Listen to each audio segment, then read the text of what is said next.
পাম গাছ ঘেরা করিডোরে রাখা নতুন মডেল ওয়াই এবং বহুল আলোচিত সাইবার ট্রাক। বিশাল স্ক্রিনে মরুভূমি চষে বেড়ানো টেসলা গাড়ির প্রচারণা। এভাবেই সৌদি আরবে যাত্রা শুরু করল মার্কিন বৈদ্যুতিক গাড়ি নির্মাতা প্রতিষ্ঠান টেসলা।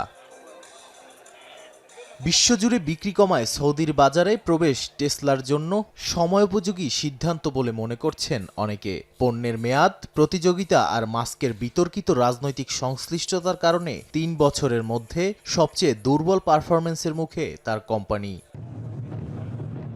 অন্যদিকে সৌদি আরব এখন বৈদ্যুতিক গাড়িকে ভবিষ্যতের জ্বালানি হিসেবে দেখছে। ৫ বছরের মধ্যে ৩০% যানবাহন বৈদ্যুতিক যানে রূপান্তরের পরিকল্পনা করছে দেশটি। যদিও ২০২৪ সালে দেশ জুড়ে মাত্র ১০১টি চার্জিং স্টেশন ছিল, সেখানে প্রতিবেশী সংযুক্ত আরব আমিরাতে সংখ্যাটা ছিল ২৬১টি।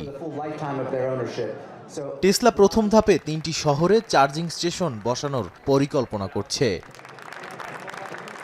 টেসলা প্রথম ধাপে ৩টি শহরের চার্জিং স্টেশন বসানোর পরিকল্পনা করেছে।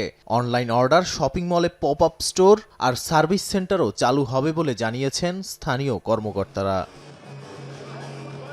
প্রায় ১ দশক আগেও সৌদির সার্বভৌম বিনিয়োগ তহবিলের সঙ্গে দ্বন্দ্বে জড়ান ইলন মাস্ক। তবে ট্রাম্প প্রশাসনে মাস্কের উচ্চাভিলাষী ভূমিকার পর দুই পক্ষের সম্পর্ক উন্নত হয়। ট্রাম্পও আসন্ন সফরে সৌদি আরব যাচ্ছেন। এতে নতুন মোড় নিতে পারে ওয়াশিংটন রিয়াদের প্রযুক্তি সম্পর্ক বলে ধারণা করা হচ্ছে। নাদিম মারজান, সময় সংবাদ।